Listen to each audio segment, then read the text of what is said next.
आता बातमी आहे राऊतांच्या टीकेची। महाराष्ट्रावर संकट कोसळलं असताना भाजपमधले काही नेते मुंबई क्रिकेट असोसिएशनच्या निवडणुकीत तर काही दांडिया खेळण्यात मग्न असल्याची टीका संजय राऊत यांनी केली।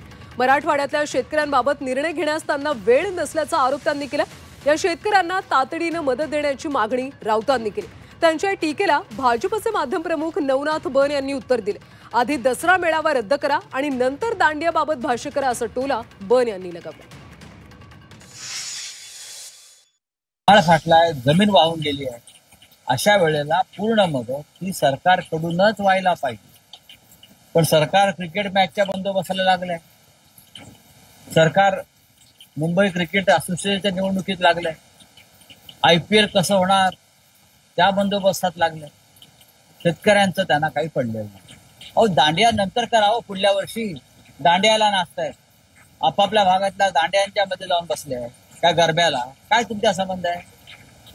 शेतकऱ्यांचं काय करताय तुम्ही? लोक दांडिया खेळत आहेत, मराठवाड्यातील लोकांबद्दल देखील सहानुभूती आहे।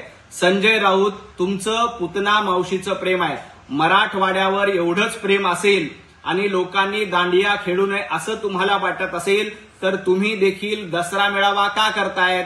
एका बाजूला आम्ही दसरा मेळावा करणार पण लोकांनी दांडिया खेळू नये असंही सांगणार, ही दुतोंडी भूमिका बंद करा।